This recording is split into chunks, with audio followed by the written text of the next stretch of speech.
Good morning, children. You all know about the water cycle. You know that the heat of the sun makes the water bodies heated up. When the water bodies get heated up, they rise up as water vapor and they evaporate. And they go higher and higher up. When they reach to the atmosphere level where it is very cold, the atmospheric condition is very cold, and they condense, they form clouds. And when these clouds get heavier and heavier, they come down as rain or precipitation. Children, we are talking about underground water. Now, how does underground water is formed? When the rain comes down, you must have observed that the area around your house, there is water. When there is heavy rainfall, maybe the water logging is for few hours. But after some time, have you observed that you have seen that the water slowly soaks in the soil and it dries up after few hours? What happens to this water? What happens to this rainwater?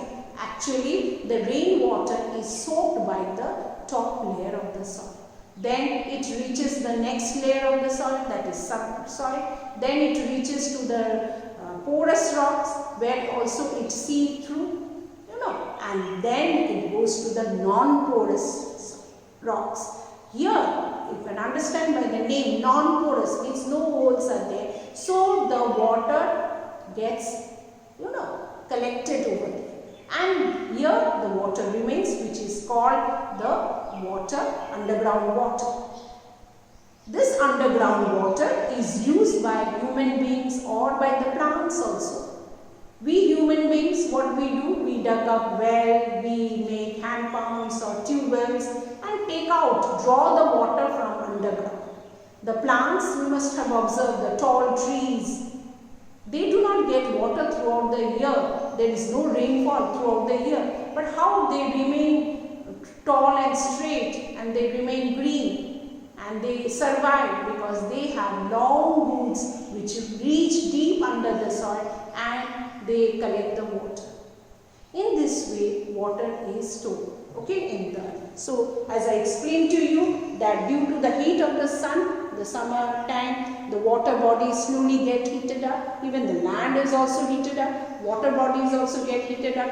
And when water body is heated up, as you have seen in your house, when you boil a saucepan of water or boil in a kettle the water for tea, you must have seen the steam coming out. Same thing happens. The water changes into water vapor and rises up as evaporation. It is a process. And then it goes higher up in the atmosphere where it is very cold and they condense and form clouds.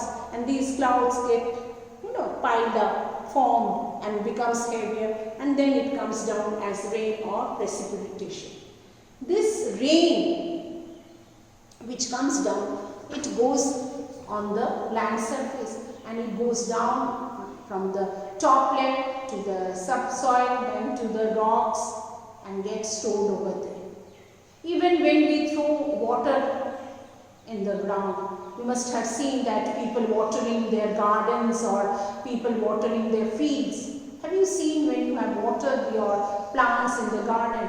For some time the water remains on the soil, but afterwards it goes down and slowly your garden gets dried up. What happens? It doesn't evaporate. It goes down deep under the soil and gets stored up. I'll just show you a diagram to explain you that how the water first goes from the upper soil, then to the subsoil or the next soil, and then it is the rocks, and here this is porous rock, it is stored. Here it cannot sieve in because this is non-porous. As you can see, this is non-porous rocks. So water is stored just above the non-porous rock and below the porous rock.